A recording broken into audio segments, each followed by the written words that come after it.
সেখানে প্রত্যেকদিন।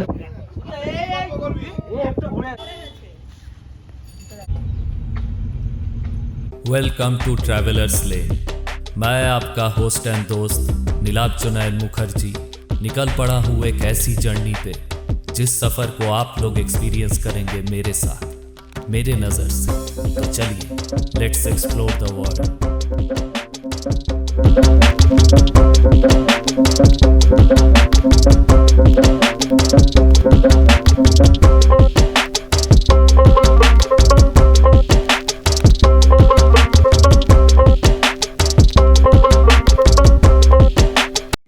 বাঙালি মানেই খাদ্যপ্রেমিক ও ভ্রমণ প্রেমিক, তাই একদিনের ছুটিতে বেড়াতে যাওয়ার জন্য জায়গা খুঁজছেন, বা ফ্যামিলি বন্ধুদের সাথে ডে আউটিং অথবা পিকনিকের জন্য কলকাতার খুবই সামনে জায়গা খুঁজছেন, তাহলে এই ভিডিওটা আপনার জন্য।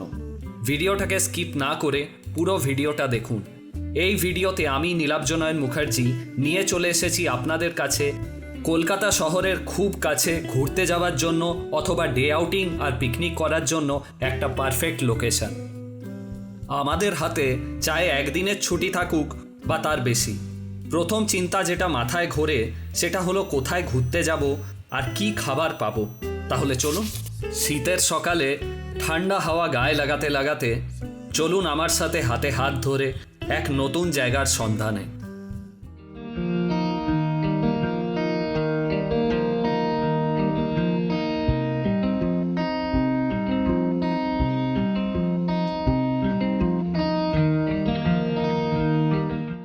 বন্ধুরা, যারা আমার ভিডিওটা দেখছেন আর চ্যানেলটাকে এখনও সাবস্ক্রাইব করেননি, প্লিজ চ্যানেলটাকে সাবস্ক্রাইব করে নিন।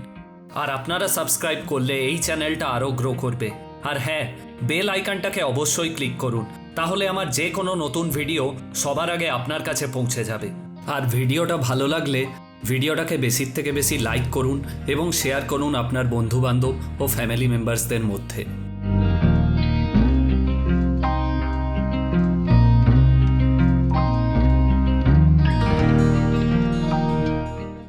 আমার বাড়ি থেকে বেনাপুর যাওয়ার দূরত্ব হলো 78 কিলোমিটার, সময় 2 ঘন্টার মতন লাগবে।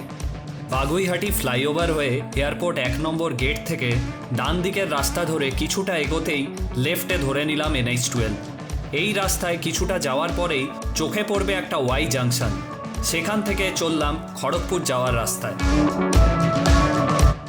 এই রাস্তায় বেশ কিছুক্ষণ এগোতে থাকলাম, ক্রস হলো ডানলপ বরানগর স্টেশন।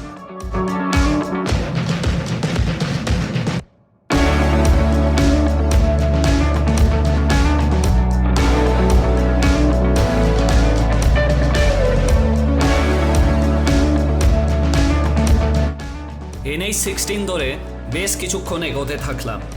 বন্ধুরা, আপনারা খুব সহজেই গুগল ম্যাপের থ্রুতে এখানে পৌঁছে যেতে পারবেন।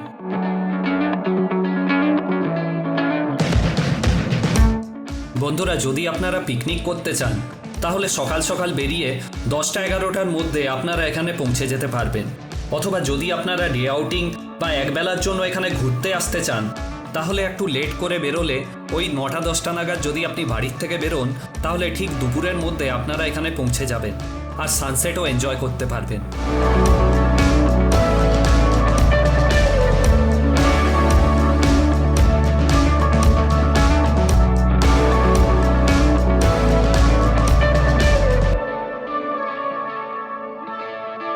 এই রাস্তায় এগিয়ে যাওয়ার পথে পড়বে 2টি টোল প্লাজা, একটি হলো রাজচন্দ্রপুর টোল প্লাজা আর একটি জলধুলাগড়ি টোল প্লাজা।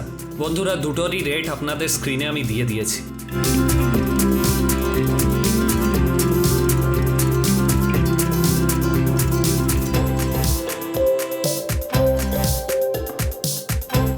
বন্ধুরা, টাইটেল দেখে আপনারা অবশ্যই বুঝতে পেরে গেছেন যে আজকে আমি কোথায় যাচ্ছি বা আজকে আমার গন্তব্য কি। হ্যাঁ, বেনাপুর বিচ। এটাকে বিচও বলা চলে অথবা নদীর তীর বা নদীর কূলও বলা যায়।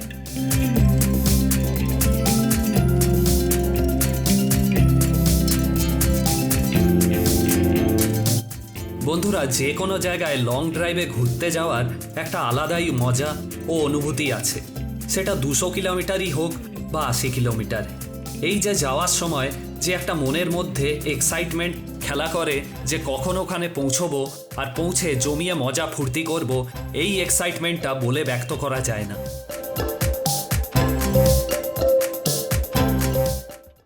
বন্ধুরা, আপনাদের মধ্যে অনেকেই হয়তো এখানে আগে এসেছেন, কিন্তু আমার জন্য এই যাত্রাপথ একটা সম্পূর্ণ আলাদা অভিজ্ঞতা, কিছু নতুন জিনিস খুঁজে পাওয়ার চেষ্টা।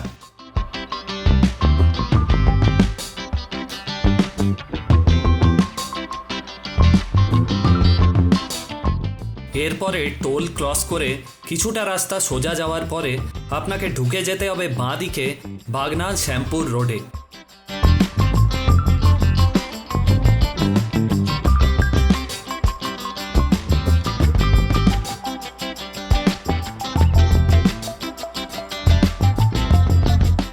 হাইওয়ে থেকে বাঁ দিকে বাগনান শ্যামপুর রোডে ঢুকে যাওয়ার পরে আপনি রোডটা সিঙ্গেল লেন রোড পাবেন।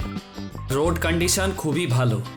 বাগনান শ্যামপুর রোড থেকে বেনাপুর যাওয়ার যে ডিস্টেন্স হচ্ছে সেটা হচ্ছে 10 কিলোমিটার।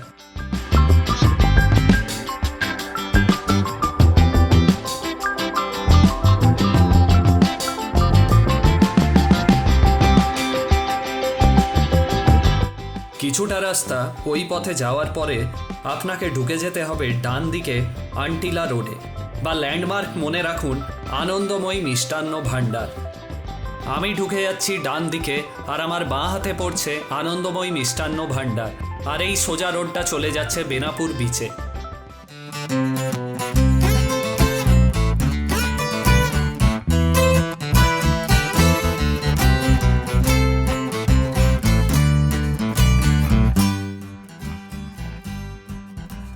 আর এই পথ হয়ে আপনারা পৌঁছতে পারবেন বেনাপুর বিচ। এখান থেকে বেনাপুর বিচের ডিস্টেন্স হচ্ছে 7 কিলোমিটার। আর এই যে লাস্ট 7 কিলোমিটার আছে, এই লাস্ট 7 কিলোমিটারে আপনাদের এক অপূর্ব সুন্দর অভিজ্ঞতা হবে। ভুলে যাবেন শহরের কোলাহল, ট্রাফিকের আওয়াজ, শুধু নীল আকাশ আর চারিদিকে গাছ আর খেতে ভর্তি।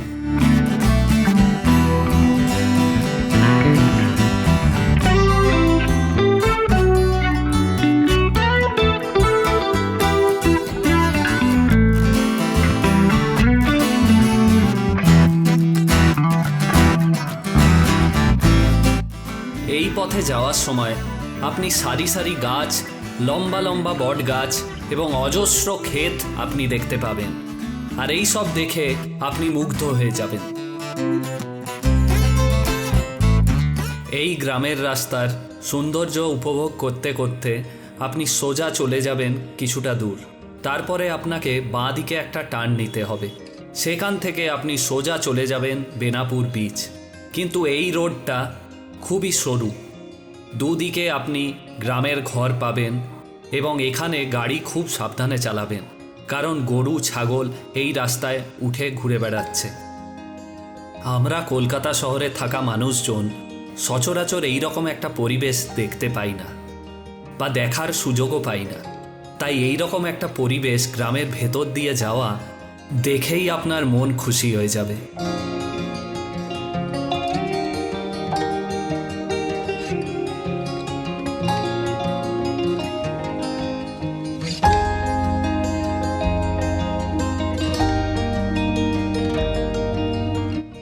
আমরা শহরে থাকার ফলে গ্রাম বাংলার সৌন্দর্যটি উপভোগ করতে পারি না ও দেখতেও পাই না, কিন্তু বেনাপুর যাওয়ার রাস্তায় আপনারা মন ভরে গ্রামের এই সৌন্দর্যটি দেখতে পাবেন, এবং খোলা আকাশের নিচে খোলা মাঠের মধ্যে দাঁড়িয়ে থেকে সেটি ফিলও করতে পারবেন।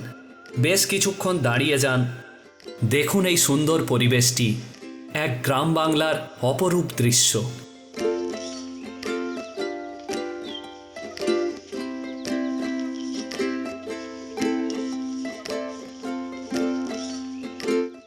রাস্তায় যেতে যেতে আপনি সারি সারি দেখতে পাবেন জবা গাছ, গোলাপ বাগান, বিভিন্ন রকমের ফুলের চাষ, মোরগ ফুল।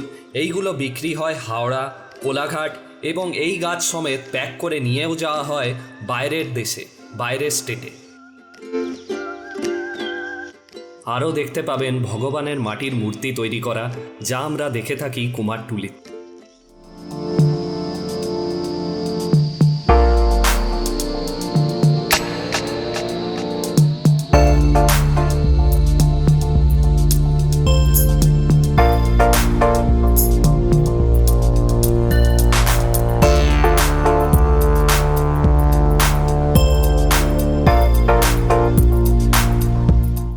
বন্ধুরা, রাস্তায় যেতে যেতে এই ক্ষেত, এই লম্বা লম্বা গাছ, এই নারকেল গাছ দেখে, মাটির রাস্তা দেখে আপনার যে কখন সময় পেরিয়ে যাবে আপনি বুঝতেও পারবেন না।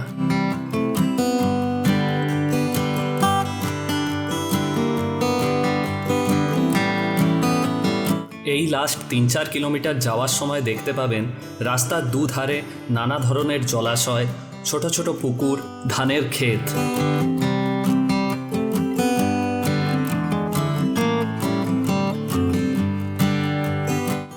সময় নিজের গতিতে এগোচ্ছে এবং তার সাথে পায়ে পা মিলিয়ে আমাদেরকেও এগোতে হবে।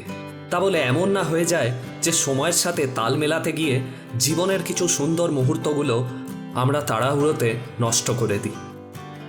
এরই সাথে দেখতে পাবেন ইট ভাটা, যেখানে ইট তৈরি হয়।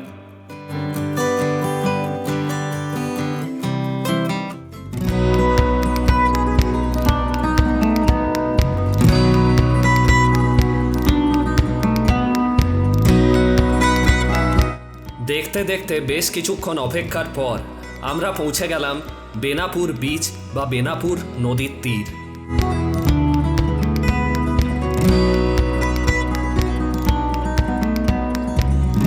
বন্ধুরা, বেনাপুরে গাড়ি পার্কিংয়ের কোনো অসুবিধে নেই। আপনারা যেখানে খুশি গাড়ি রাখতে পারেন, কোনো পার্কিং চার্জেস নেই। গ্রামের ছোট ছোট বাচ্চাদের ঘুড়ি ওড়াতে দেখে ছোটবেলার কথা মনে পড়ে গেল। বন্ধুরা, শীতকালে আপনি এখানে ঘুরতে আসতে পারেন, পিকনিক করতে পারেন, কিন্তু বর্ষাকালে নদীর জল ওপর পর্যন্ত চলে আসে।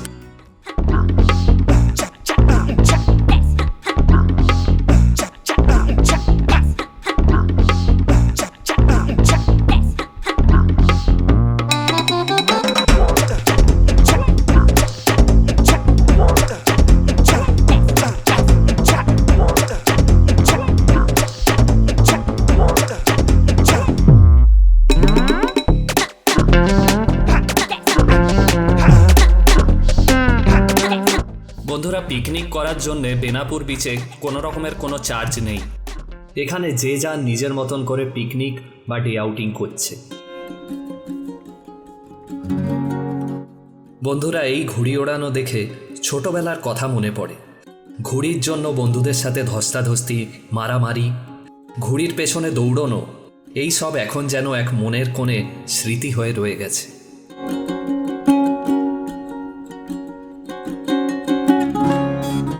ভাগ্য ভালো থাকলে দেখতে পাবেন ডলফিনও। ওই দেখুন দূরে একটা ডলফিন ঝাঁপ দিচ্ছে। বন্ধুরা, আমরা একদিনের ছুটি পেলেও শুধু পাহাড় সমুদ্র ঘুরতে যেতে চাই, কিন্তু এই জায়গাগুলোর সৌন্দর্য কোনো অঙ্কে কম নেই। হ্যাঁ, এখানে আপনি রাত্রিবাস করতে পারবেন না, আপনাকে সেম ডেতে ঘর ফিরে যেতে হবে। বন্ধুরা, এই সব সুন্দর জায়গাগুলোকে সবার সামনে নিয়ে আসার বা বাইরের স্টেটের লোকজনের সামনে পৌঁছে দেওয়ার দায়িত্ব কিন্তু আমাদের। তাই আমার চ্যানেল ট্রাভেলার্স লেনের এটা চেষ্টা যে গ্রাম বাংলার এই সব নানান সুন্দর জায়গাগুলিকে ভারতবর্ষ ও অন্যান্য দেশের কাছে পৌঁছে দেওয়া। বন্ধুরা, রবিবার করে উইকেন্ডের দিনে এখানে পুলিশও থাকে, তাহলে সেফটির দিক থেকে কোনো অসুবিধে নেই।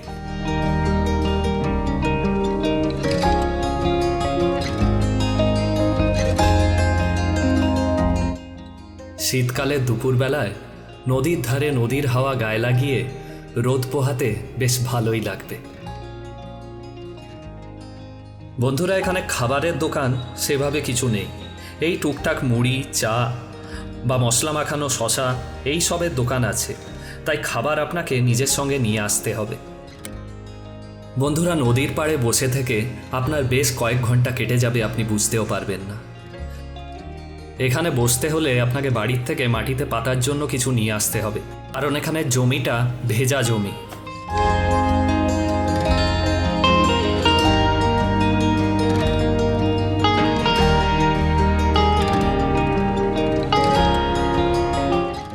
বন্ধুরা, বেনাপুরে আরও পেয়ে যাবেন নৌকো ভ্রমণের সুযোগও। মাঝি ভাইদের কাছে আবদার করে কিছু পয়সার বিনিময়ে নৌকোয় চেপে আপনি নদীতে ঘুরতেও পারবেন।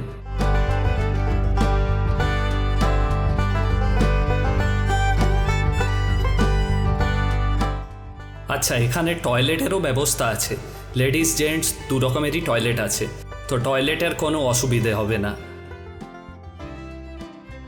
এই সেই নৌকো, এই নৌকোয় করে আপনারা যতজন থাকবেন সেই মতন আপনি মাঝি ভাইয়ের সাথে টাকা পয়সার কথাবার্তা বলে নৌকোয় করে ঘুরতে পারবেন।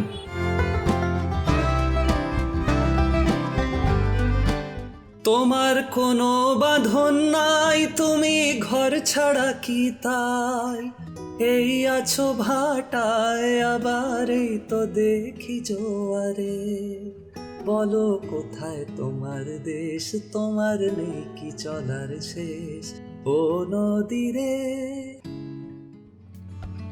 বেনাপুর বীচকে পেছনে ফেলে দিয়ে চললাম বাড়ির উদ্দেশ্যে, কিন্তু বেলা গড়িয়ে গেছিল, বাজছিল 4টে। তাই ভাবলাম লাঞ্চটা সেরে নেওয়া যাক একটা রাস্তার কোনো ভালো ধাবাতে।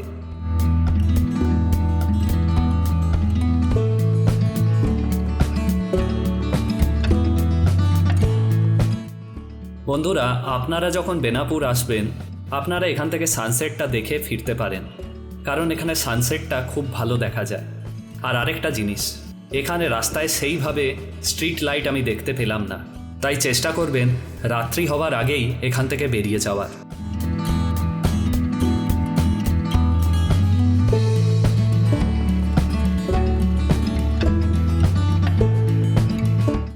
বেনাপুর বিচের লোকেশান আমি আপনাদের ডেসক্রিপশন বক্সে দিয়ে দেব, আপনারা ওখান থেকে চেক করতে পারেন। ফেরার পথে খিদের জ্বালায় পেটের অবস্থা খারাপ, তাই রাস্তার মধ্যে খুঁজতে থাকলাম একটা ভালো ধাবা। অবশেষে দেখা মিলল তার।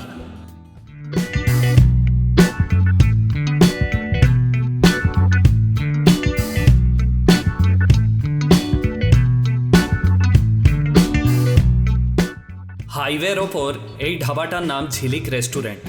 ধাবাটি ভালো, পরিষ্কার পরিচ্ছন্ন, এসি নন এসি দু রকমের সিটিং অ্যারেঞ্জমেন্ট আছে। খাবারে অর্ডার করেছিলাম ভেজ থালি, তার সাথে মাছ ভাজা আর চিকেন কষা। ভেজ থালিতে আপনি পাবেন ভাত, ডাল, একটা সবজি, আলু ভাজা, শুক্তো, একটা পাঁপড়, পেঁয়াজ লঙ্কা। এর সাথে আপনি যা অর্ডার করতে চান আলাদাভাবে, মাছ বলুন চিকেন বলুন সেটা আলাদা। আপনারা এই ধাবাতে এলে আপনারা অর্ডার করতে পারেন চিকেন কষা। চিকেন কষাটা অসাধারণ বানিয়েছিল। আমি পার্সোনালি চিকেন কষাটা আপনাদের রেকমেন্ড করতে পারি। তার সাথে আপনার অপশান, আপনি যদি ভাত খেতে চান তো ভাত, তাহলে রুটি। আর এই রেস্টুরেন্টের লোকেশান আমি আপনাদের ডেসক্রিপশন বক্সে দিয়ে দেবো। রেস্টুরেন্টে খাবারের রেটও পকেট ফ্রেন্ডলি। পেট পুজো করার পরে বেরিয়ে পড়লাম বাড়ির উদ্দেশ্যে, কিন্তু না, রাস্তায় যেতে যেতে ভাবলাম আমার শহর এখন জমিয়ে মেতে উঠেছে বই মেলার জন্য, তাই এই উন্মাদনা, এই উত্তেজনা তো দেখতেই হবে। তাই গাড়ি ঘুরিয়ে ফেললাম সল্টলেক করুণাময়ী কলকাতা আন্তর্জাতিক বইমেলার উদ্দেশ্যে।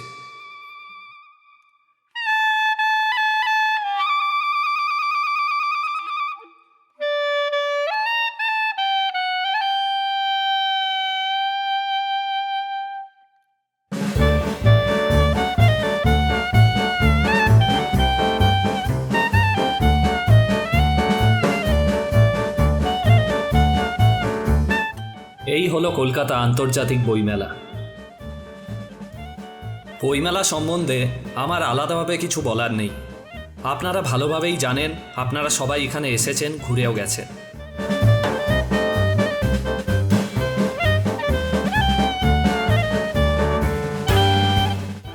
তাও বলে রাখি, এই বইমেলা নিয়ে আমাদের সবার মনের মধ্যে কিছু না কিছু ছোটবেলার গল্প লুকিয়ে রয়েছে কিছু নস্টালজিয়া, বন্ধুদের সাথে আড্ডা, আর লুকিয়ে রয়েছে কিছু প্রেমের গল্প। এছাড়া পেয়ে যাবেন আপনি আপনার চাহিদা অনুসারে সব রকমের বই, তা বাংলা হোক বা ইংরেজি বা অন্য কোনো ল্যাঙ্গুয়েজ। বহু নানান দেশের বইয়ের স্টল আপনি এখানে পেয়ে যাবেন।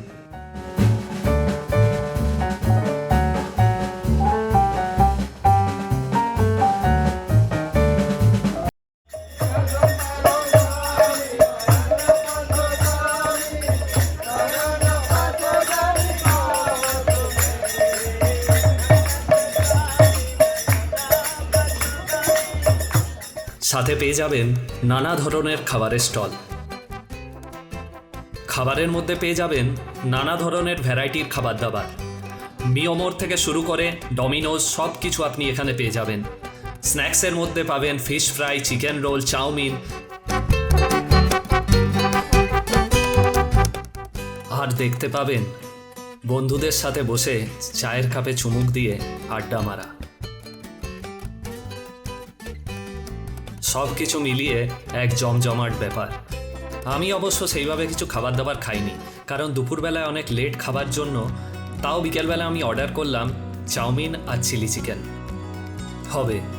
দেখা হবে অন্য কোনো দিন আপনাদের সাথে, এক নতুন অজানা পথে, এক নতুন গন্তব্যের সাথে। ততক্ষণের জন্য ধন্যবাদ, নমস্কার, আদাব। ভালো থাকুন, সুস্থ থাকুন, আর এই চ্যানেলটিকে সাবস্ক্রাইব করে চ্যানেলের পাশে থাকুন। Thank you.